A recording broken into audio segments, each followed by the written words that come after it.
Bonsoir, bienvenue sur TV78, nouveau débat dans le cadre du second tour des élections municipales. Un débat consacré ce soir à la ville de Villepreux où les habitants vont devoir faire le choix le 28 juin prochain entre trois listes. Stéphane Mirambeau, bonsoir. Bonsoir. Vous êtes le maire sortant, candidat pour un troisième mandat avec une liste d'hiver droite. Ensemble, allons plus loin. Valérie Bain, bonsoir. Bonsoir.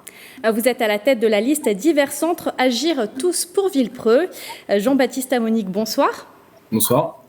Vous êtes à la tête de la liste Divers Centres Villepreux naturellement. Merci à tous les trois d'avoir accepté l'invitation. Alors, en raison de la crise sanitaire, le dispositif, comme vous le voyez, est un peu particulier sur la forme puisque les candidats sont derrière leurs écrans et non en plateau. Mais par contre, sur le fond, rien ne change. Comme lors du débat du premier tour, le temps de parole sera chronométré et sera affiché régulièrement au cours de l'émission. J'ajoute également que vous pouvez suivre ce débat sur l'antenne de Radio Sensation sur le 98.4 dans les Yvelines. Alors, avant d'entrer dans le vif du débat, je vous propose de faire un point sur les enjeux de ces élections dans la commune de Villepreux. Également, un rappel des résultats du premier tour. Pour le second tour des municipales à Villepreux, 3 listes seront en lice. Celle menée par Jean-Baptiste Amonique, arrivé en tête lors du premier tour. Valérie Bain mènera la liste Agir tous pour Villepreux, issue de la fusion avec la liste de Sylvie Sevin-Montel. Enfin, le maire sortant Stéphane Mirambeau était arrivé le 15 mars dernier en 3e position. Avec ses 11 000 habitants, Villepreux fait partie de Saint-Quentin en Yvelines depuis 2016 et devrait compter un nouveau quartier à l'horizon 2025. Après plusieurs mois de concertation, le projet Central Park avait été dévoilé fin 2018. Objectif, créer une entrée de ville urbaine et paysagère.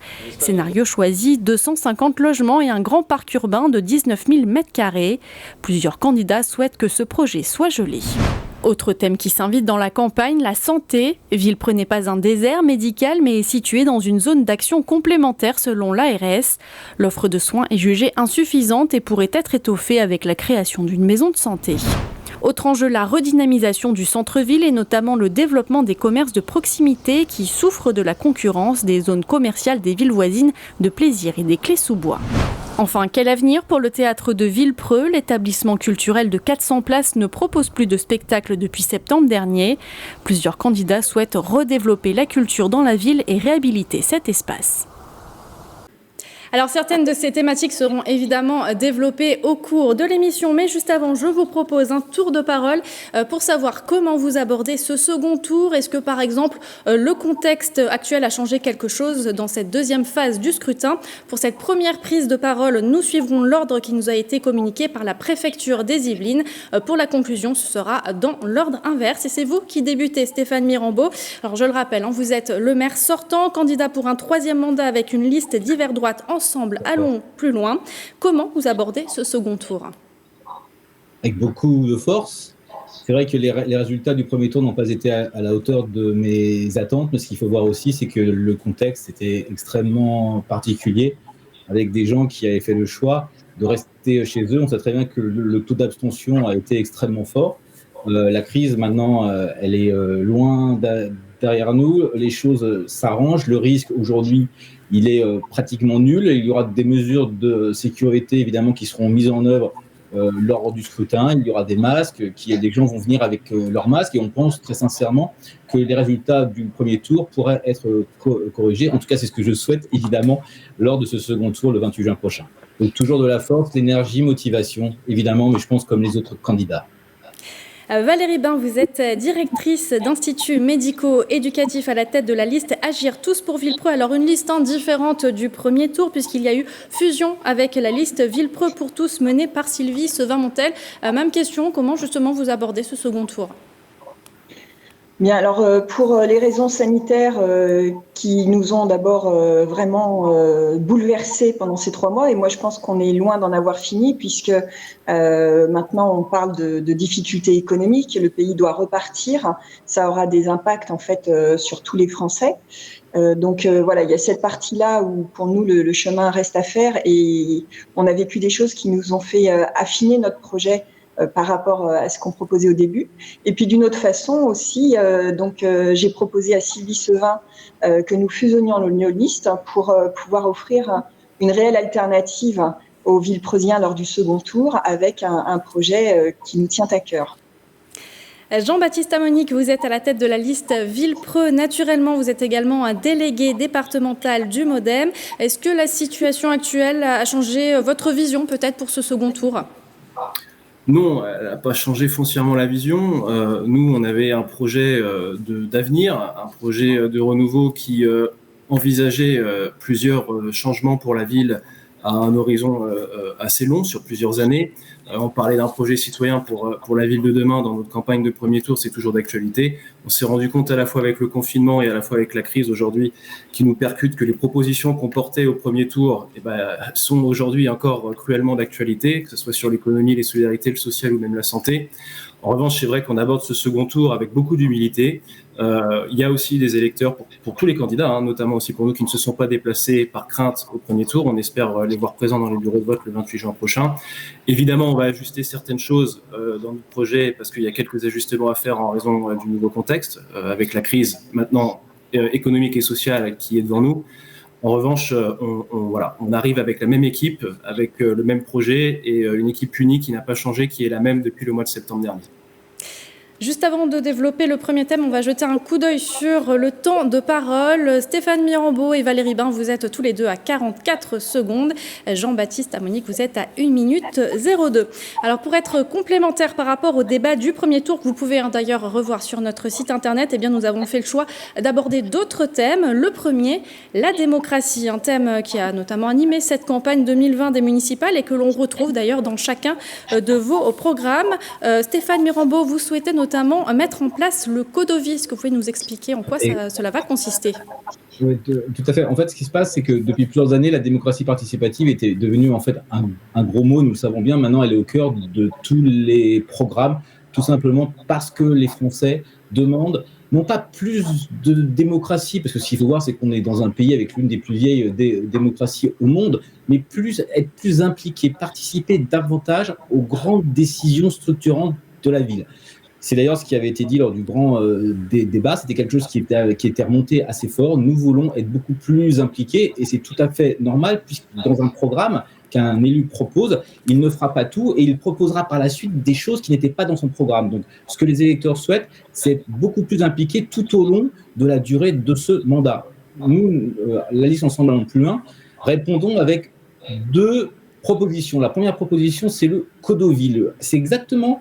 On reprend les mêmes principes que le Codeski qui fonctionne parfaitement bien. C'est le comité de développement de Villepreux qui regroupera les forces vives de la ville, les associations, les acteurs économiques, les professions de santé, les jeunes et beaucoup d'habitants qui seront là avec nous. Ils auront un lien extrêmement fort, ils travailleront extrêmement fort avec la municipalité. 3 axes. Premièrement, ils vont travailler avec nous sur la feuille de route pour définir par priorité de manière extrêmement consensuelle en reprenant l'idée d'union locale sur la feuille de route pour les projets d'investissement.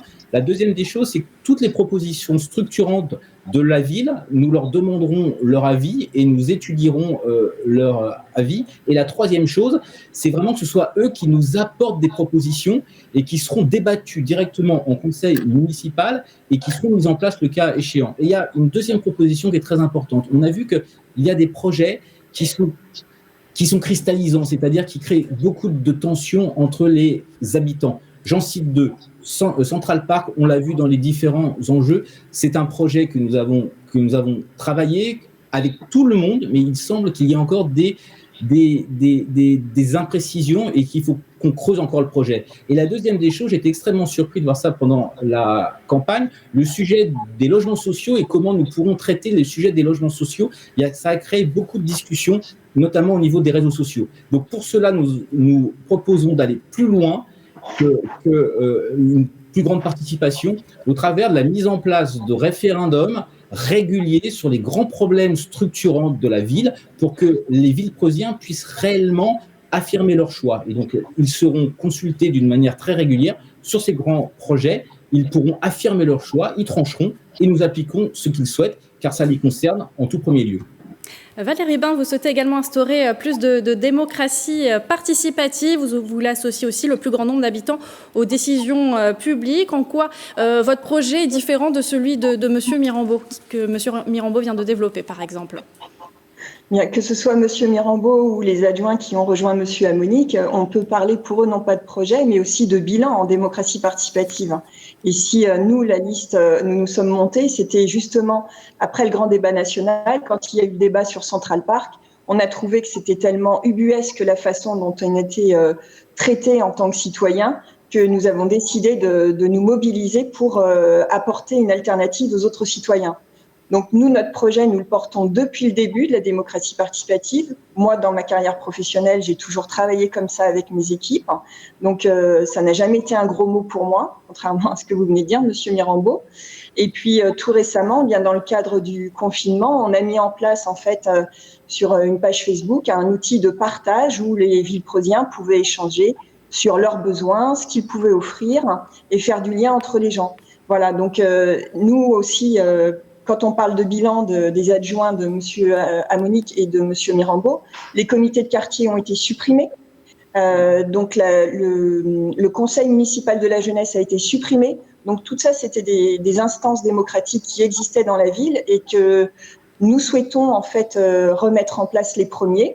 Et dans ces quartiers, dans ces comités de quartier, en fait, l'idée, ce serait non seulement d'écouter les gens, puisqu'ils ont des choses à faire savoir, mais aussi de revenir vers eux pour leur faire une analyse, en fait, de la situation budgétaire, de la situation de la commune, pour avoir un réel dialogue et leur donner des éléments d'analyse et de comparaison.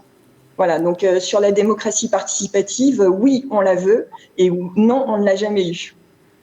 Jean-Baptiste Amonique, vous voulez instituer un conseil de la vie locale où vous souhaitez également renforcer le lien de proximité entre les Villepreuziens et les élus.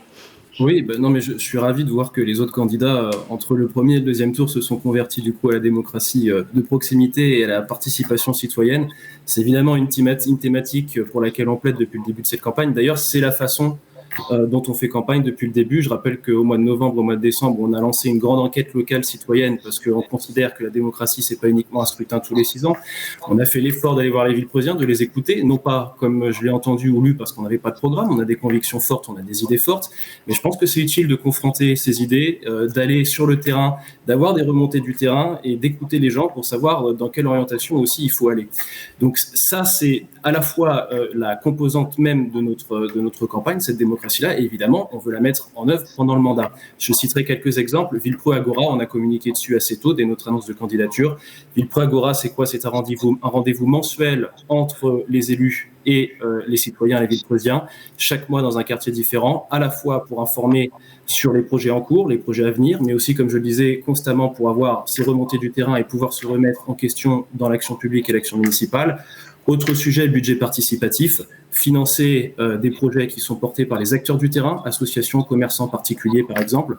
En revanche, on parlait des petits ajustements de l'après-crise. Ce budget participatif, nous le débuterons qu'à partir de l'année 2021 pour allouer les fonds qui étaient alloués plutôt à un soutien et à un accompagnement des acteurs les plus touchés par la crise. Après, la démocratie, c'est aussi la démocratie au sein du conseil municipal. On est les seuls aussi ici à avoir dit que nous respecterions les droits de l'opposition. J'ai même proposé, comme ça se fait ailleurs, que la présidence de la commission des finances revienne à un élu de l'opposition. Je pense que c'est sain pour la démocratie. C'est aussi rendre public en live les conseils municipaux et avoir des comptes rendus exhaustifs et publics pour tous. Le premier conseil municipal qu'on a eu de public était celui de la semaine du mois passé pendant le confinement, et on sait que ça a été très compliqué pour l'obtenir. Donc en tout cas, nous on s'inscrit dans un véritable changement de méthode sur ce sujet-là qui nous est cher depuis le tout début de la campagne. Quant à la remarque sur les anciens adjoints, je pense que Madame Bain, vous êtes un petit peu mal placée pour me faire ce reproche, alors que vous avez aujourd'hui une fusion de liste avec Madame Sevin, qui était première adjointe de Monsieur Mirambeau au début du mandat de 2008. Valérie Bain, est-ce que vous souhaitez répondre à Monsieur Amonique? Non, on ne va pas aller sur la polémique. Je préfère qu'on parle des projets. Alors, vous êtes justement un tout petit peu en retard. On va jeter vite fait un coup d'œil sur le temps de parole. Stéphane Mirambeau, vous êtes à 3 minutes 28, 3 minutes 21 pour Jean-Baptiste Amonique, 2 minutes 31 pour vous, Valérie Bain. Est-ce que vous souhaitez justement ajouter quelque chose pour ce thème donc, de la démocratie ? Ben, ça doit être parce que je suis plus directe et que je parle plus simplement, en tous les cas. Le budget participatif, puisque M. Amonique l'a évoqué, nous aussi, depuis le début, on souhaite en faire un élément pour motiver les Villepreusiens à la gestion de la ville. Et ça sera un budget participatif assez conséquent. On le veut de la taille de 1% du budget pour pouvoir mener à bien des choses concrètes qui vont vraiment embellir la ville ou en tous les cas faciliter la vie des Villepreusiens. Donc ça, c'est quelque chose qu'on souhaite faire aussi. Après, tout le monde écoute tout le monde en période de campagne électorale. Le tout, après, c'est de revenir avec des propositions et de travailler ces propositions avec les gens. Et c'est ce à quoi nous nous sommes employés, puisque nous sommes une liste citoyenne. Nous avons fait tout le chemin en 9 mois. Et donc, nous avons beaucoup écouté, nous avons beaucoup appris, nous avons beaucoup travaillé. Et nous avons noué, nous aussi, une excellente relation avec les Villepreusiens. Voilà, on peut dire qu'on a eu l'équivalent d'un volume d'un millier de questionnaires aussi de remplis par des interviews, des échanges, des temps de réunion. Voilà, donc nous avons aussi beaucoup travaillé ce sujet-là. On passe au deuxième thème qui est l'économie et la dynamique locale, un thème qui prend, on peut le dire, tout son sens au lendemain de la crise sanitaire que l'on a connue, qui a notamment fragilisé évidemment l'économie locale. Alors justement, qu'avez-vous prévu de mettre en place pour redynamiser le centre-ville et renforcer l'activité commerciale? On va commencer avec vous, Jean-Baptiste Amonique. Bon, sur l'économie et sur l'économie locale, vous évoquez le centre-ville, c'est pas uniquement la question du centre-ville. La question, et on l'a bien vu là pendant le confinement, et on le voit avec encore plus d'actualité là dans cette après-crise, enfin dans cette après-crise sanitaire, et on le disait tous, je pense qu'on le partage tous ici, on sait que les temps seront durs, que à la fois sur le volet social qui va découler des impacts économiques de la crise, on va arriver dans des situations avec des personnes qui vont vraiment se retrouver dans des fragilités financières, dans des fragilités sociales qui vont avoir besoin d'accompagnement. Au niveau de l'économie locale, nous, c'est un projet qu'on porte pareil, encore une fois, depuis le mois de septembre, on n'en a pas changé, et ce sont les mêmes personnes qui le portent. On a cette envie de remettre de l'économie sur Villepreux.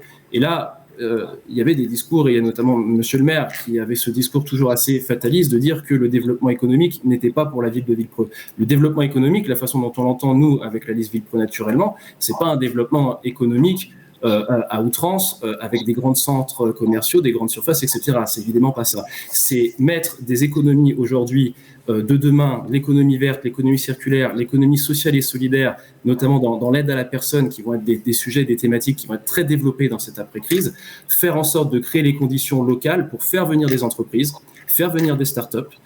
C'est pour ça aussi qu'on a ce projet d'espace collaboratif et cet espace de lieu de télétravail. On voit que le télétravail aujourd'hui est non seulement à la mode, mais devient presque une nécessité. Ça a aussi une vocation environnementale parce que ça limite les déplacements domicile-travail. Très tôt dans la campagne, on a communiqué sur cette volonté de créer un tel lieu. On le fera. On envisagera même de mettre un lieu provisoire pour le télétravail en attendant la création de ce lieu-là. Ça va favoriser aussi une sorte d'écosystème local, parce que contrairement à ce que certains peuvent dire, c'est pas en gagnant plus d'habitants qu'on redynamise un centre-ville ou qu'on fait repartir l'économie, c'est en créant de nouveaux modes de consommation. Je pense au circuit court, je pense au produit local, et donc tout ça nécessite de mettre en relation les différents acteurs, des associations, des professionnels, les commerçants, et pour ce qui est de l'après-crise, je le disais, pourquoi aussi on a décidé de retarder dans le temps ce budget participatif qui serait de l'ordre de 35 à 40 000 euros par an. On souhaite aussi accompagner en plus de ce que proposera l'agglomération, les commerçants et les acteurs les plus touchés par la crise. Un dernier mot, parce que c'est très lié au volet économique, c'est le volet social. On réunira au mois de septembre l'ensemble des acteurs sociaux de la commune, alors évidemment la municipalité, mais les associations qui œuvrent aussi dans ce domaine, également les entreprises, pour définir de nouvelles solidarités locales, parce que c'est un effort qui doit être partagé, que la commune ne peut pas tout, avec un cadre budgétaire très restreint, mais que le confinement nous a montré, notamment dans le portage de repas, dans la présence physique auprès des seniors, qu'il y avait énormément de choses à réinventer, et donc nous proposerons de le faire avec les acteurs concernés et qui sont à l'œuvre sur ces sujets-là depuis longtemps. Stéphane Mirambeau, vous avez notamment été interpellé par Monsieur Amonique. Quels sont vos projets justement pour renforcer l'activité commerciale à Villepreux? Je dirais en introduction, quel programme, mais Monsieur Amonique, on n'est pas à l'Assemblée nationale ici, on est quand même dans une ville avec des contraintes fortes, et quand on lit votre programme, c'est carrément un programme d'intercommunalité pratiquement, et même peut-être de région. Il faut un peu qu'on retrouve le sens de ce qu'est la ville de Villepreux. déjà, vous parlez de développement éco, de protection de l'activité économique, mais vous ne le savez peut-être pas. Le développement économique est une compétence qui est portée par Saint-Quentin. Oui, je l'ai dit. Ce développement économique, il bénéficie directement et en premier lieu à cette interco. Depuis sa création, l'intégralité des recettes issues de la fiscalité professionnelle va directement dans le budget de cette intercommunalité. Donc même si sur Villepreux, vous faisiez venir Airbus ou même OpenSky, comme vous le dites, vous n'aurez aucun revenu supplémentaire dans votre budget. Donc si votre objectif dans un premier temps, parce qu'on a besoin de ça, vous dites que il n'y a pas que les habitants pour faire rentrer des recettes fiscales. Mais si vous écartez les nouveaux habitants et que vous faites tout votre objectif sur le développement économique, vous ne rentrerez aucune somme d'argent supplémentaire. Le développement économique sur Villepreux, c'est pas mettre des nouvelles entreprises, c'est voir qu'est-ce qu'on demande dans une ville comme la nôtre. Nous, on doit apporter autre chose par rapport à Sky. Sky, c'est les grosses entreprises, c'est le développement éco. Nous, on doit apporter du bien vivre, du mieux vivre. On doit apporter, par exemple, notre cadre de vie, notre environnement et tout ce qui va faire que les entreprises et leur personnel vont s'implanter sur le territoire de Sky. Et nous, c'est quoi, en fait, l'économie locale? C'est pas vos 50 mesures qui sont énormes. On dirait, en fait, un programme de vos amis. C'est quoi? C'est le commerce de proximité, parce que le commerce de proximité tout à fait. Développe. C'est quel est le bilan sur le commerce de proximité? Aux habitants de se plaire, et c'est ça, l'économie locale sur Villepreux, c'est cela. Et donc moi, il y a 2 mesures simples, j'en mets pas 25 000. Premièrement, notre création du lieu de vie par la capacité de muter de l'école Jacques Gillet. On va faire venir du commerce de proximité parce qu'il y aura enfin des places de stationnement. Il y aura enfin... Je vous remercie d'avoir pris cette idée d'ailleurs, monsieur Miron. Oui, non, j'ai pas besoin de vous pour ça. Et donc, on va permettre enfin, on va répondre enfin aux attentes des habitants de ce quartier parce qu'on va pouvoir mettre à disposition ces commerces. Dans le centre-ville, c'est la même chose. Il faut qu'on renforce notre offre commerciale de commerce de proximité. On a proposé 2 halles qui vont être structurantes au niveau de le centre-ville. Avec quel budget, monsieur le maire? Avec quel budget, monsieur le maire, vous faites ça? Je pense que je n'ai pas de leçon à avoir au niveau budgétaire, alors que vous nous avez expliqué 50 mesures en l'espace de 30 secondes. Et donc, il y aura 2 halles. La première halle, on va enfin pérenniser le marché. Il en a besoin parce que le marché, il est en danger par rapport aux autres marchés autour. Et on va permettre dans l'autre halle de tester des nouveaux commerces qui vont être complémentaires de ce qui existe, des commerces éphémères et qui vont apporter plus de vie dans le centre-ville. Voilà, madame, en quelques minutes. Est-ce que je peux me permettre en 2 phrases de réagir? Alors, juste après Valérie Bain, je laisse la parole à Valérie Bain et vous pouvez réagir juste après. Valérie Bain, vous souhaitez notamment remettre du lien entre la municipalité et les commerçants. Oui, alors donc tout d'abord, nous sur notre liste, nous avons des commerçants, des acteurs locaux. Donc nous le vivons au travers de nos colistiers qui nous racontent leurs difficultés et leur joie d'être au service des Villepreuxiens, parce que c'est aussi ça qu'il faut retenir du confinement, c'est que finalement on avait des boulangeries, on avait une boucherie, on avait des centres, des petits centres commerciaux de proximité, on avait des journaux. Enfin voilà, donc finalement nous, si à Villepreux on a bien pu vivre le confinement, c'est qu'à moins d'1 heure de distance, à pied, on pouvait se ravitailler de l'essentiel. Et puis effectivement, les commerçants du marché ont su réadapter leur modèle économique pour la plus grande satisfaction des Villepreuxiens. Donc moi je suis aussi d'accord sur le fait qu'il faut pérenniser ces commerces, il faut les aider, il faut leur donner de la visibilité et trouver en fait tous les moyens de leur donner toute leur place. C'est aussi pour ça que dans le cadre des marchés publics, en fait, on souhaite mettre une clause sur justement le commerce local pour favoriser, en fait, quand ils en ont les moyens techniques, favoriser la participation des acteurs locaux, en fait, à la vie économique de la ville. Par rapport à ça, Monsieur Mirambeau, moi, je suis ravie de vous prévoyer dans un 3e mandat de couvrir le marché. En termes de priorité, j'aurais souhaité que ça vienne un petit peu plus tôt, puisque c'est effectivement le marché, c'est aussi un lieu de rassemblement. Et nous aussi, nous souhaitons pouvoir créer un lieu qui ne ferait pas que marché d'ailleurs, mais qui permettrait de se retrouver. Bon, pardon ? On se retrouve là-dessus, donc. Ben voilà, ça doit être une bonne idée alors. Donc, un endroit en fait où on pourrait aussi se retrouver pour faire de la musique quand il fait pas trop beau au mois de juin, ou pour d'autres événements, des événements sportifs, des choses comme ça.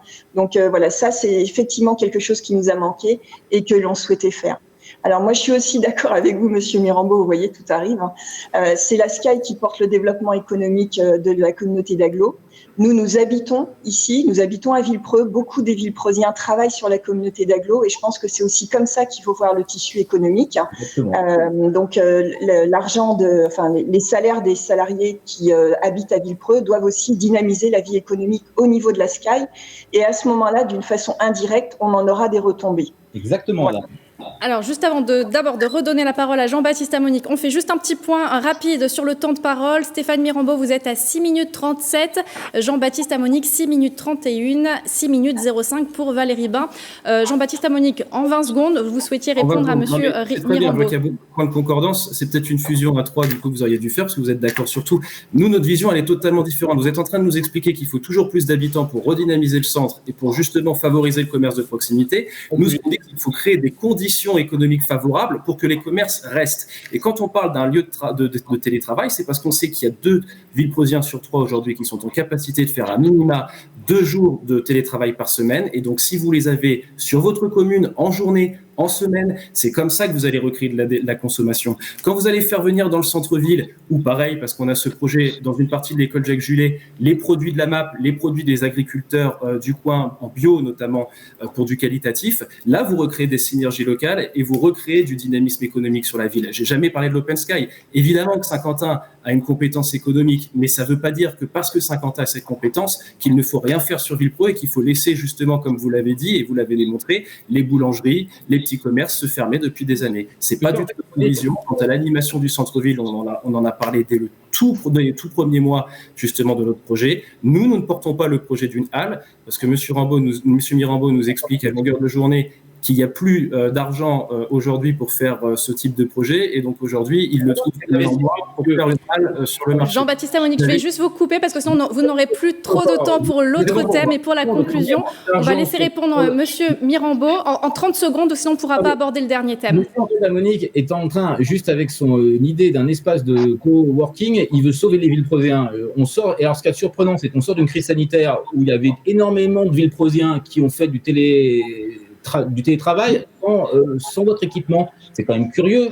Est-ce que c'est pas en fait un peu de poudre aux yeux que vous voulez lancer parce que vous pensez qu'ils ont fait du télétravail en fait, chez eux en télétravail. Et si on adopte maintenant des rythmes de travail qui vont favoriser le télétravail, ça va être essentiellement en travaillant plutôt de chez soi qu'en développant des zones partout qui n'aura en fait aucun sens vu qu'on est en train de changer un peu l'organisation même du travail. Donc, dans ce cas-là, Saint-Quentin en Yvelines ne porterait pas l'accompagnement aux espaces de télétravail sur le territoire. Vous allez exploser votre temps de parole, Monsieur Amonique. On va laisser répondre Valérie Bain en 30 secondes sur ce thème et puis après on passera au dernier thème. Oui, alors vous avez tous les deux parlé de l'école Jacques Villay. Pour moi, ma vision, c'est qu'un grand bâtiment comme ça, s'il y a en fait une classe par niveau, ça doit être un centre de profit et non pas une charge en y mettant la MAP ou ce genre de choses. Il faut qu'on trouve un moyen de reconversion de ce bâtiment qui ne soit pas pour la commune une charge supplémentaire. Donc, comme c'est une école c'était une école destinée aux enfants, moi je trouverais intelligent de trouver une reconversion en lien avec les enfants. C'est un bâtiment qui s'y prête bien. Alors, puisque je suis dans le médico-social, ça pourrait aussi pour des enfants en situation de handicap ou alors une école alternative complémentaire à l'offre actuelle. Mais en tout cas, avec Jacques Villay. Alors, et pour le parking du village, puisqu'effectivement, il y a un problème de stationnement, nous avons aussi un projet qui ne serait pas juste cette petite cour qui finalement sera très vite trop petite. Voilà. On va passer au dernier thème, sinon on ne pourra pas l'aborder. Juste un coup d'œil sur le temps de parole. Non, mais je vous coupe, on va passer au dernier thème, sinon on ne pourra pas aborder le thème de la culture, puisque parmi les infrastructures à Villepreux, il y a notamment la médiathèque, le Nautilus, et puis il y a également un théâtre qui est à l'arrêt depuis plus d'1 an. Justement, quelles sont vos propositions pour redévelopper la culture à Villepreux? On va commencer avec vous, Valérie Bain, puisque vous êtes à 7 minutes 10. Vous avez 1 minute 30 pour parler de ce thème. voyez, comme quoi les femmes, elles parlent de façon efficace. Donc, contrairement à ce que M. Amonique a annoncé avec un budget de 700 000 €, ou M. Amirambo aussi, vous avez été là-dessus, en disant que l'ouverture du théâtre, quand on en parlait, c'était au minimum un demi-million d'euros par an. On savait très bien qu'on n'avait pas ces moyens-là et on n'a jamais imaginé, nous ne sommes pas des producteurs de spectacles et nous n'avons jamais imaginé ce genre de projet. Donc, je voulais juste dire que humblement, nous, ce qu'on souhaitait, c'était optimiser l'occupation de ce théâtre au profit des Villepreuxiens. Nous avons des associations, nous avons des jeunes qui font de la guitare chez eux, dans une cave, dans leur chambre, etc. Et ils ont besoin d'avoir accès à leur public et ils ont besoin de place. Voilà, donc ça, il y a déjà des répétitions de cours qui se font au théâtre. Bon, ça serait bien qu'ils puissent le faire plus régulièrement. Et puis le théâtre, c'est aussi quand même quelques spectacles. Et là, on a encore la communauté d'agglo de Saint-Quentin. On doit quand même pouvoir arriver à faire un maillage avec les autres salles de spectacle de Saint-Quentin. Il faudrait quand même expliquer pourquoi c'est impossible.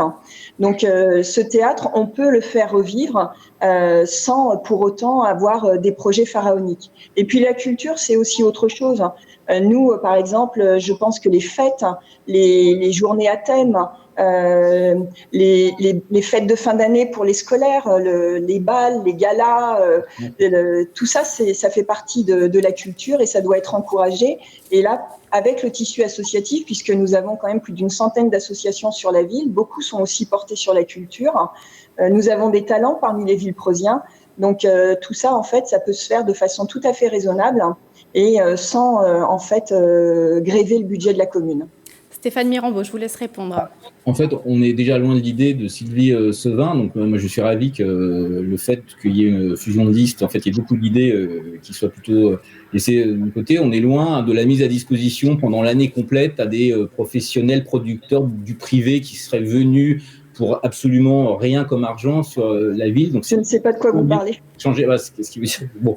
C'est plutôt curieux. Vous avez décrit, moi je vais rester uniquement sur le théâtre maintenant, vous avez décrit exactement ce que nous faisons depuis plusieurs années. C'est pas que le théâtre il est à l'arrêt comme je l'ai entendu, c'est que depuis plusieurs années, il est mis à disposition environ 3 mois pour 65 000 € par an avec les aides du fonds de concours de Saint-Quentin. Et justement, puisque vous l'avez dit, il est mis à disposition aux associations, il est mis à disposition au niveau des écoles, au niveau du collège, et on peut même faire des spectacles supplémentaires dans une enveloppe budgétaire qui est acceptable de 65 000 €. Mais moi, je suis totalement d'accord avec vous. Si on peut simplement se mettre d'accord, moi, je ne suis pas opposé et je le vois plutôt d'un bon œil de se dire comment est-ce qu'on peut optimiser encore plus les choses en allant, par exemple, sur le mois de septembre ou sur le mois d'octobre pour encore renforcer notre offre théâtrale et notre offre culturelle au niveau de cet équipement.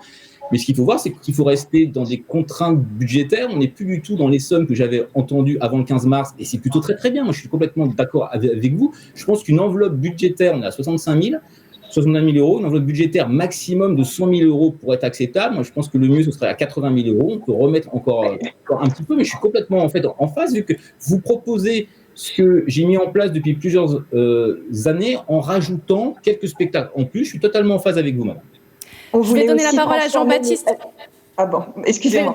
Monsieur Amonique ne s'est pas encore exprimé sur ce thème. Monsieur Amonique, vous avez une petite minute pour vous exprimer sur ce thème. C'est assez exceptionnel de voir à quel point les programmes ont changé entre le premier et le second tour chez mes concurrents. C'est vraiment... Bon, mais très bien, mais les Villepreuziens ne seront pas... Absolument pas, monsieur. Écoutez, en tout cas, sur le projet sur le théâtre, nous, on l'a dit, mais très tôt, que cet équipement, évidemment, était un équipement auquel les Villepreuziens sont très attachés. Il n'a jamais été question de le mettre par terre. On n'a jamais parlé d'ouverture annuelle, jamais. On parlait d'ouverture saisonnière, ponctuelle, en développant certes l'animation, en remettant un ciné-club qui n'est pas ce qu'il y a de plus coûteux, en créant des synergies avec les associations, avec les acteurs locaux. Quand on a ce projet justement de l'école de musique et des arts à Jacques Gillet, c'est aussi pour créer un partenariat avec l'école de musique. Donc c'est refaire vivre ce théâtre qui n'est pas fermé, il faut le dire. Je rappelle qu'il l'a fermé, Madame Bain, vous le savez très bien, elle est sur votre liste.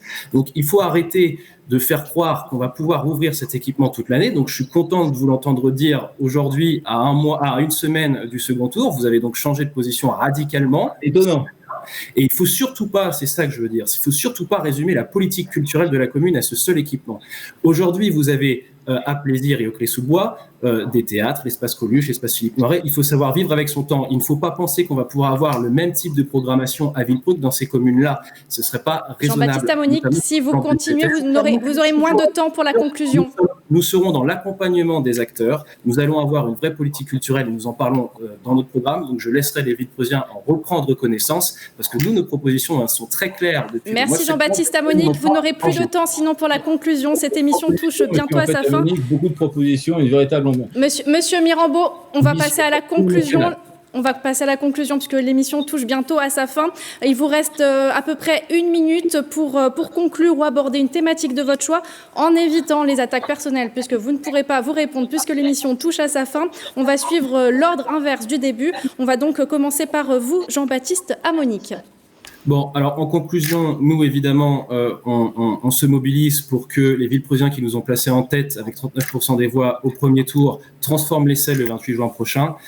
Notre programme n'a pas changé, notre équipe n'a pas changé et je voulais en 2 mots aborder une thématique qui est prioritaire et qui sera prioritaire pour nous si nous sommes élus au lendemain du 28 juin. C'est la rentrée scolaire avec des grands enjeux, des grandes questions. On a le retard de l'école des Hauts-du-Moulin. On a un contexte sanitaire certain. Donc, on sait très bien qu'il y a aussi un problème d'effectifs et de sureffectifs dans certaines classes. Je suis assez attristé de voir que certains candidats récupèrent cela en allant tracter devant les écoles. C'est dommage. En tout cas, nous avons interpellé via les élus sur notre liste les autorités compétentes. Et la rentrée scolaire, je le dis aux Villepreuziens, sera la priorité. Nous travaillons déjà dessus. Il faudra la réussir. C'est un préalable indispensable. C'est le sujet du moment. Et je profite pour souhaiter vraiment bon courage à tous ceux qui vont devoir reprendre le 22 juin parce que cette décision Jean-Baptiste Amonique est quand même problématique. Bon, en tout cas, voilà, nous n'avons pas changé. Merci Jean-Baptiste Amonique. Je suis obligée de passer à Valérie Bain. Valérie Bain, vous avez 1 minute 30 pour conclure ou aborder un thème de votre choix. Oui, écoutez, moi ce que je souhaiterais dire aux Villepreuziens, c'est que j'apporte un nouveau style en fait de gestion et de gouvernance de la ville. Voilà, quelque chose de plus apaisé, dans l'écoute. Donc, j'apporte du coup du changement en fait sur ce plan-là. Je gère des budgets en fait depuis très longtemps, donc j'ai vraiment la préoccupation de la pérennité économique des entreprises, donc effectivement du budget de la ville. Et moi, tout simplement, ce qui nous a motivés avec mes colistiers, c'est la qualité de vie à Villepreux. Et donc, ce qu'on souhaite remettre au cœur du sujet, c'est pour les Villepreuziens d'aujourd'hui, en fait, c'est qu'ils tirent le meilleur profit en fait de tout ce que peut leur apporter la ville. Et nous l'avons vu cette année, en fait, les enjeux ont changé, les préoccupations ont changé, et donc nous devons quelque part nous faire du bien les uns les autres, en encourageant en fait la solidarité, en dynamisant effectivement le local et en gardant un cadre de vie apaisé et apaisant pour que chacun puisse s'épanouir en famille ou dans sa carrière professionnelle. Alors sur les enjeux de la rentrée, effectivement, il y a des enjeux par rapport à ce chantier des Hauts-du-Moulin qui pose vraiment beaucoup de problèmes. Et puis il y a aussi l'été, parce que beaucoup de personnes ne pourront pas aller en vacances comme d'habitude, les conditions seront différentes. Donc là aussi, nous souhaitons avoir beaucoup d'impact sur la festivité. Voilà, donc nous souhaitons renforcer les animations pour que les Villepreuziens se sentent bien aussi l'été à Villepreux. Déjà prévu, madame. C'est à vous, Stéphane Mirambeau, de conclure ou d'aborder un thème de votre choix. Vous avez 1 minute 30. Juste une petite introduction, c'est quand même en fait incroyable que des candidats qui ne gèrent absolument pas la ville essayent encore de faire peur.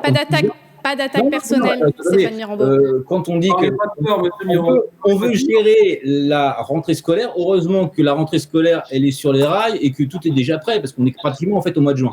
Moi, ce que je dirais, je suis ravi que la campagne prenne fin, parce qu'on a entendu tellement de choses avec des gens qui changent les programmes, on a entendu des attaques, des programmes qui sont quand même extraordinaires, avec des propositions plus belles les unes que les autres. Et dans tout cela, c'est vrai qu'on peut se dire à un moment, on comprend quand les gens changent entre le premier et le deuxième tour, on est un petit peu perdu et un petit peu dans le flou. Moi, je terminerai pas par un thème, je terminerai simplement en demandant quelque chose aux Villepreuziens et de se poser quelques questions qui sont extrêmement simples. La première question, c'est qui gère la commune depuis 12 ans maintenant ? Qui a permis à Villepreux de sortir de l'ombre, d'être aujourd'hui une commune connue, reconnue, recherchée ? Qui gère la ville seul depuis pratiquement 1 an et qui a géré seul la crise pendant plusieurs mois en prenant les décisions immédiates qui s'imposaient, en mettant en œuvre les mesures indispensables pour la poursuite du Il vous reste fonctionnement 20 secondes. des services municipaux. Moi, je vous dirais juste, la réponse à toutes ces questions, elle est extrêmement simple. Il y a une seule réponse. Je vous laisse y réfléchir et j'espère que vous garderez cela à l'esprit tout simplement quand vous arriverez le 28 juin prochain et que sur la table, vous aurez à prendre un bulletin pour mettre dans l'enveloppe. Voilà, nous arrivons au terme de cette émission. Un dernier coup d'œil au temps de parole. Stéphane Mirambeau, vous êtes à 10 minutes 38. Jean-Baptiste Amonique, 10 minutes 44. 10 minutes 39 pour Valérie Bain. Merci en tout cas à tous les trois d'avoir participé à ce débat. Une émission, bien sûr, que vous pouvez revoir en replay sur notre site tv78.com. Très bonne soirée à tous.